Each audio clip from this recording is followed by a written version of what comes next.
রাখবো আগামীকাল মালদায় প্রধানমন্ত্রী নরেন্দ্র মোদী বঙ্গ সফরের আগে সোশ্যাল মিডিয়াতে মোদী পোস্ট করলেন দেশের প্রথম বন্দে ভারত স্লিপারের ফ্ল্যাগ অফ। রাজ্য থেকে একাধিক অমৃত ভারত ট্রেনেরও সূচনা, রেলের আধুনিকীকরণ সহ একাধিক উন্নয়নমূলক কাজের শিলান্যাস উদ্বোধন। এক্স হ্যান্ডেলে নরেন্দ্র মোদী লিখেছেন, 17 জানুয়ারি আমি পশ্চিমবঙ্গে থাকব।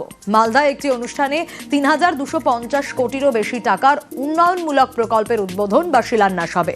হাওড়া ও গুয়াহাটির মধ্যে প্রথম বন্দে ভারত স্লিপার ট্রেনের শুভ সূচনা করা হবে। এতে আমি অত্যন্ত আনন্দিত। পশ্চিমবঙ্গে রেল পরিকাঠামো আরও শক্তিশালী করতে আমরা প্রতিশ্রুতিবদ্ধ।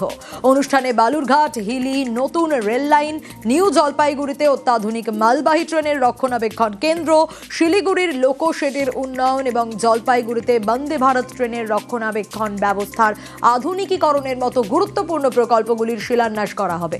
পাশাপাশি 4টি নতুন অমৃত ভারত ট্রেনেরও শুভ সূচনা করা হবে।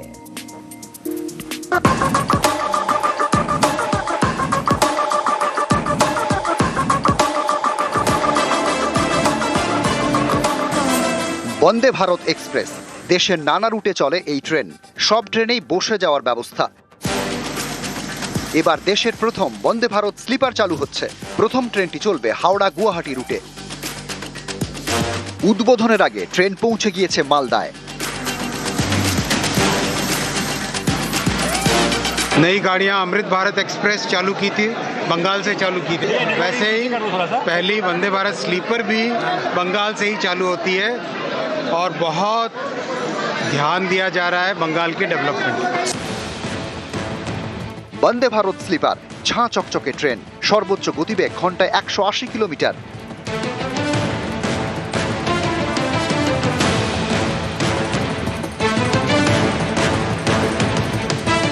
হাওড়া গুয়াহাটি বন্দে ভারত স্লিপারে সিট 823টি, কামরা 16টি। এর মধ্যে এসি 3 টিয়ার 11টি, এসি 2 টিয়ার 4টি, এসি ফার্স্ট ক্লাস 1টি। হাওড়া গুয়াহাটি বন্দে ভারত স্লিপারে ভাড়া এসি 3 টিয়ারে 2300 টাকা, এসি 2 টিয়ারে 3000 টাকা, এসি ফার্স্ট ক্লাসে ভাড়া 3600 টাকা। হাওড়া গুয়াহাটির মধ্যে 7টি স্টেশনে থামবে বন্দে ভারত স্লিপার। হাওড়া স্টেশন থেকে ছেড়ে প্রথমে থামবে ব্যান্ডেলে, তারপর Katwa, new Farakka, Malda town, new Jalpaiguri, তারপর নিউ কোচবিহার, নিউ বঙ্গাইগাঁও, তারপর গুয়াহাটির Kamakhya station. News 18 Bangla. NJP স্টেশনে আইটি হাব। এনজেপি স্টেশনে পরিদর্শনের ঘোষণা রেলমন্ত্রীর। উত্তর পূর্ব সীমান্তে রেলওয়েতে 13,000 কোটি বরাদ্দ। এনজেপি স্টেশনের প্ল্যাটফর্ম 8 থেকে বেড়ে হচ্ছে 10। একাধিক নতুন ট্রেন চালু হচ্ছে বলে জানান রেলমন্ত্রী। ভুবনেশ্বরের পর এনজেপিতেও আইটি হাবের ঘোষণা মন্ত্রীর।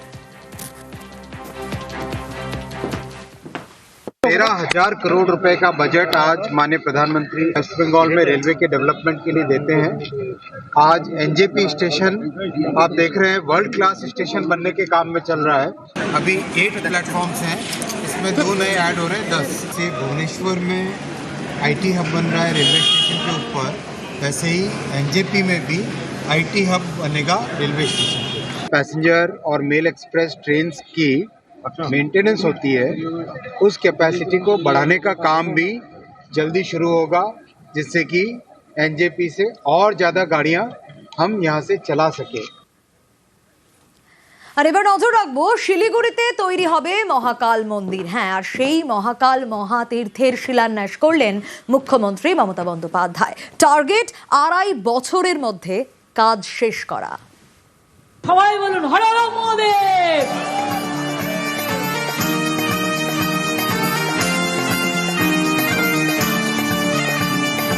बोले बाबा पार लगाओ, त्रिशूलधारी शक्ति जगाओ। बोले बाबा पार लगाओ, সর্ববিপদ দূর করাও। মহাকাল মহাতীর্থ শুক্রবার এই মন্দিরের শিলান্যাস করেন মুখ্যমন্ত্রী। আদিশক্তি মহাকাল, মহাকাল মহাকাল, ত্রিশূলধারী শক্তি। শিলিগুড়ির মাটিগাড়ায় লক্ষ্মী টাউনশিপ, এখানে প্রায় 18 একর জমির উপর তৈরি হবে মহাকাল মন্দির, যার নাম মহাকাল মহাতীর্থ। ভৈরব রূপে ভক্তের মনের ভয় দূর করাও। কমপ্লেক্সের মূল মন্দির ছাড়াও মহাদর্শনের জন্য বিশ্বের উচ্চতম, বিশ্বের উচ্চতম হাইয়েস্ট মহাকাল মূর্তিও আমরা তৈরি করছি। এই মূর্তিটির মোট উচ্চতা হবে 216 ফুট। ব্রোঞ্জের মূল মূর্তিটির উচ্চতা হবে 108 ফুট। সেটা যে ভিত্তির ওপরে থাকবে সেটাও 108 ফুট, মোট 216 ফুট। এদিন মহাকাল মহাতীর্থের শিলান্যাস, টার্গেট 2.5 বছরের মধ্যে কাজ শেষ করা। পেডেস্টাল ব্লকের মধ্যে একটি দোতলা মহাকাল মিউজিয়াম এবং সংস্কৃতি হলও থাকবে। এই মন্দিরে 2টি নন্দীগৃহ থাকবে, যা পূর্ব ও পশ্চিম দিকে অবস্থান করবে। এটাকে ঘিরে 12টা অভিষেক লিঙ্গ মন্দির থাকবে। 12টি জ্যোতির্লিঙ্গের প্রতিরূপ থাকবে এখানে। মন্দিরের 2টো প্রদক্ষিণ পথ থাকবে, যেখানে 10,000 ভক্তের সমাগম একেবারেই হতে পারে। 4 কোণে 4 জন দেবতা থাকবেন। দুদিকে 2টি সভা মণ্ডপ থাকবে। 6,000-এর বেশি মানুষ একসঙ্গে বসতে পারবেন। মহাকালের কাহিনী ও মহিমা ফ্রেস্কো পেইন্টিং এর মাধ্যমে ফুটিয়ে তোলা হবে। রুদ্রাক্ষ কুণ্ডু এবং অমৃত কুণ্ডুও থাকবে, যেখানে ভক্তরা পবিত্র অভিষেকের জল বাড়িতে নিয়ে যেতে পারবেন সেখান থেকে। এটা একটা পর্যটন শিল্পকে ভীষণভাবে আকর্ষিত করবে। বাংলায় সব ধর্ম, সব বর্ণ, সব জাতি, তাদের নানান উৎসব আছে। সব ভাষাকে আমরা কিন্তু স্বীকৃতিও দান করেছি। বাংলার চিরন্তন সত্য সবাইকে নিয়ে চলে গেল, আমরা সবাইকে নিয়ে চলি। বলে বাবা পার লাগাও, ত্রিশূলধারী শক্তি যোগাও, বলে বাবা পার লাগাও। শিলিগুড়ি থেকে ক্যামেরায় খোকন দাসের সঙ্গে সান্নিক ঘোষ, নিউজ 18 বাংলা।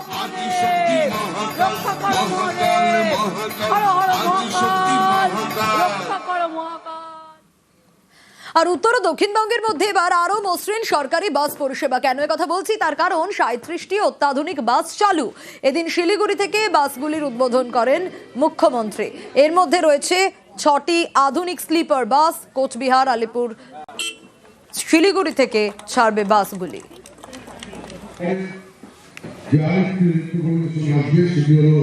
37টি আধুনিক বাস দিলাম না উত্তরবঙ্গকে আবার। এছাড়াও 31টি সিএনজি বাস এবং 6টি স্লিপার ভলভো বাস। এই 6টি স্লিপার ভলভো বাস উত্তরবঙ্গের সাথে দক্ষিণবঙ্গের যোগাযোগ করবে। কুচবিহার দীঘা, আলিপুর দীঘা, শিলিগুড়ি দীঘা, দূরপাল্লার যাত্রীদের জন্য এই যে বাসগুলো, এগুলো অত্যন্ত আনন্দদায়ক হবে। এই কটা মাসের মধ্যেই 12টি ভলভো বাস চালু হলো। বক্সা টাইগার রিজার্ভে রয়্যাল বেঙ্গল টাইগার বৃহস্পতিবার রাতে ট্র্যাপ ক্যামেরায় ছবি ধরা পড়েছে। আর এর আগে 2023-এও এই বক্সা টাইগার রিজার্ভেই বাঘ দেখা গিয়েছিল। রাজকুমার রয়েছে আমার সঙ্গে। রাজকুমার, বক্সা টাইগার রিজার্ভে রয়্যাল বেঙ্গল টাইগার ট্র্যাপ ক্যামেরায় সেই ছবি ধরা পড়েছে, যা আমরা দেখাচ্ছি দর্শকদের। একদমই সোনিয়া, দেখো বক্সা টাইগার রিজার্ভে কিন্তু শেষবার যে রয়্যাল বেঙ্গল টাইগারের ছবি ক্যামেরা বন্দী হয়েছে তা কিন্তু 2023 সনে, এবং 2023 সনের আগে কিন্তু 2021 সনেও কিন্তু প্রথম বক্সা টাইগার রিজার্ভের জঙ্গলে এই ডোরাকাটার ছবি ক্যামেরা বন্দী হয়। এই 2021 এবং 2023-এর পর কিন্তু কার্যত কিন্তু বক্সাতে বাঘের উপস্থিতি পাওয়া যাচ্ছিল না বলে খরা চলছিল, এমনটা কিন্তু বিভিন্ন মহল বলছিল। সেই খরা কাটিয়ে আবার কিন্তু একেবারে ডোরাকাটার উপস্থিতি প্রমাণ হলো। যে ছবি আমরা দেখাচ্ছি সেই ছবি যেটা জানা গেছে গতকাল অর্থাৎ বৃহস্পতিবার রাত 8:19 এই ছবি ক্যামেরাবন্দি হয়েছে।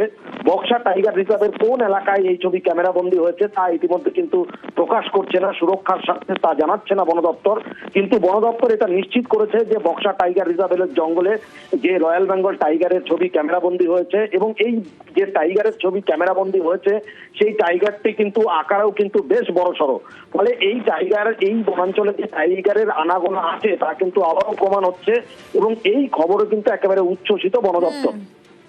বেশ।